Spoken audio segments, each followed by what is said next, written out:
In the summer of 1945, beneath the sweltering Texas sun, a group of German women prisoners of war stood in line at Camp Swift, their faces a mixture of confusion and disbelief. They had been captured in the final throes of the war and transported across the Atlantic, expecting the harshest of conditions. Instead, they were about to experience something that would forever alter their perception of their captors. As they entered the mess hall, the aroma of sizzling meat and freshly baked bread filled the air. Before them lay a spread of food that seemed more like a feast than a prison meal: steak, mashed potatoes, vegetables, and even dessert.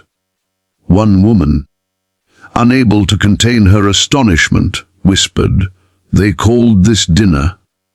Her words encapsulated the collective sentiment of the group. They had been conditioned to believe that Americans were starving and disorganized, but this was a revelation. This moment was not an isolated incident.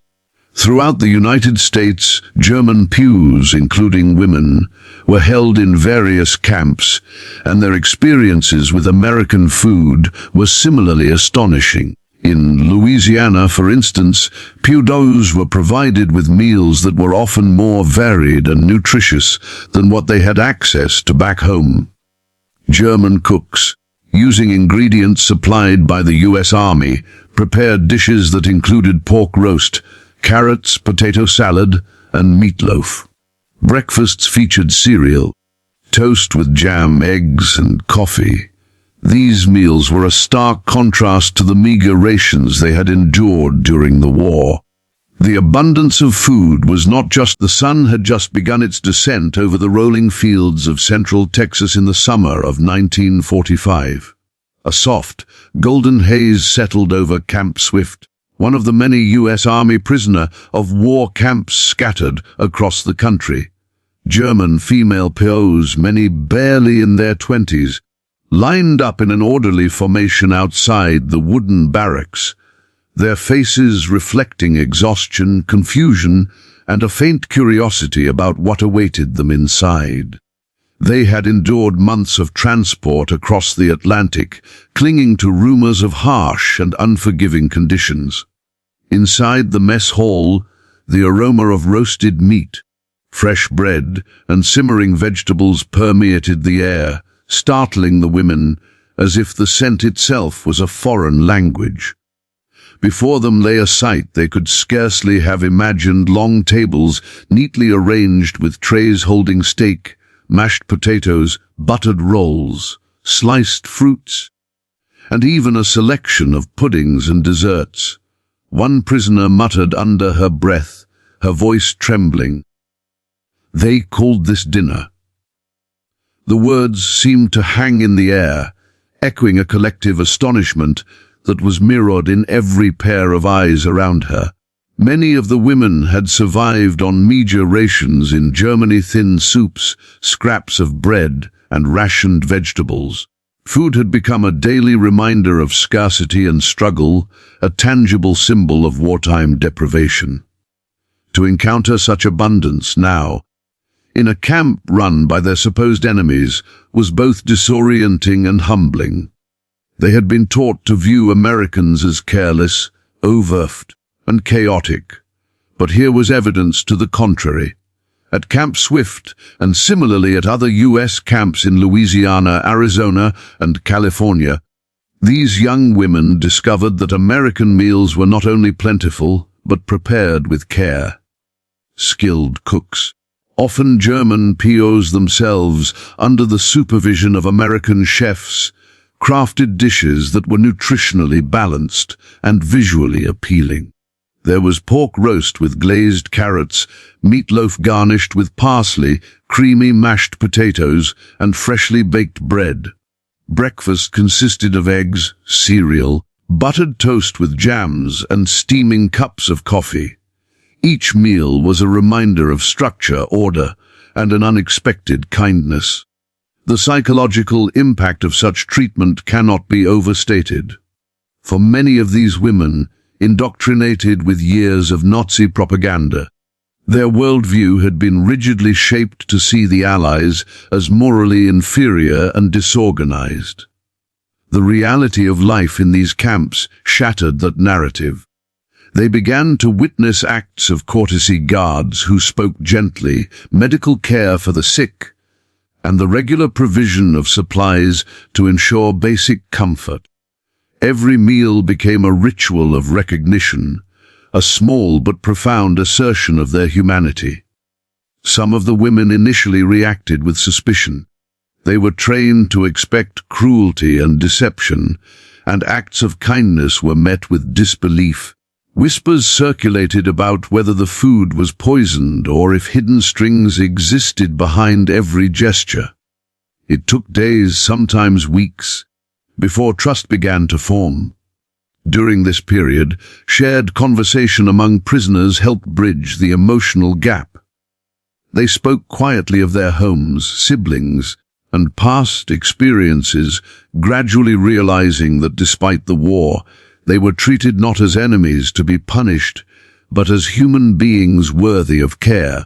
The shift was subtle but profound. Small acts, a pat on the shoulder, a warm meal, the ability to write letters home, began to break down long-standing barriers. Over time, some women shared meals with those they had been taught to hate.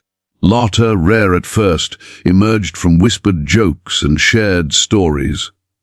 A young prisoner discovered she loved apple pie, something she had scarcely imagined during the long years of rations back home.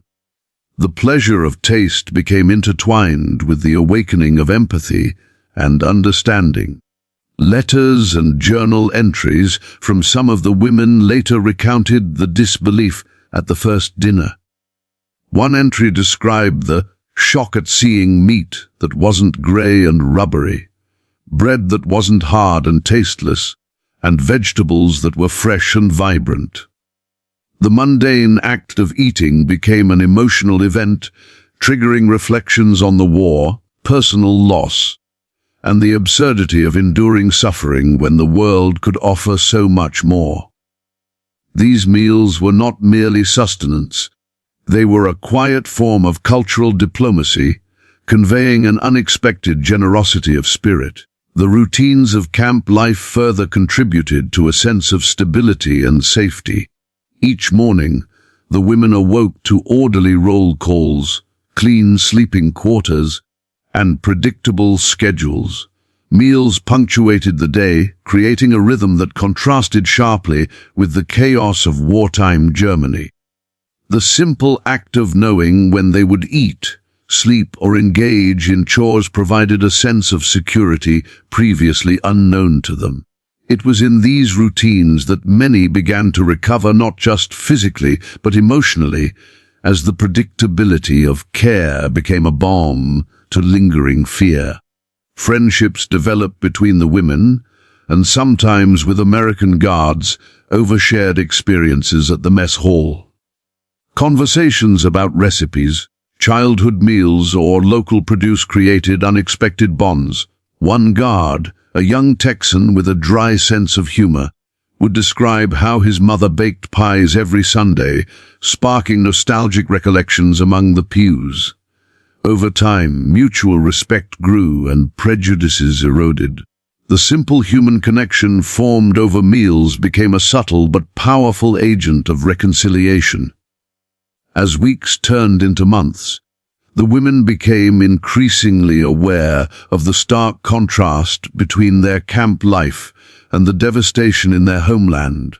Letters from family described cities in ruins, ration shortages, and the harsh realities of post-war Germany. In comparison, the American camps offered comfort, safety, and nourishment. This juxtaposition created a complex emotional landscape. Relief at being treated well mingled with guilt for the privilege of food, warmth, and security when others were suffering. For some, the culinary experience itself was transformative. Traditional German dishes, when recreated with American ingredients and techniques, evoked memories of home, childhood, and family gatherings. Flavors of stewed meats, seasoned vegetables, and fresh fruit pies triggered both joy and longing, highlighting the enduring power of food as a connector of past and present, memory and reality. The act of eating became meditative, a reflection on life interrupted by war but not erased. Not all experiences were uniformly positive. Some women struggled to adjust, haunted by the trauma of capture and the lingering fear of authority figures.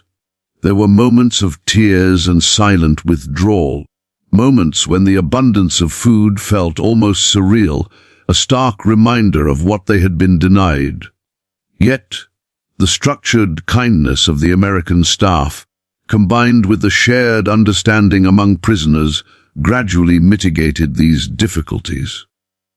The mess hall became a sanctuary, a place where the horrors of war were temporarily suspended. The turning point often came during communal dinners, when large tables were filled with food, light, and conversation. One account described how a group of young women laughed together for the first time in months as they attempted to navigate unfamiliar foods: mashed potatoes, gravy, corn on the cob, and roasted chicken. The scene captured the resilience of human nature, the capacity to find joy even after prolonged suffering, and the potential for cultural exchange to bridge divides. By the end of their stay, many of the women had undergone profound personal transformations. They returned to their barracks with fuller stomachs. Yes, but also with a newfound understanding of empathy, kindness, and the universality of human experience. For some, this would shape post-war relationships, guiding them in the reconstruction of personal and social lives.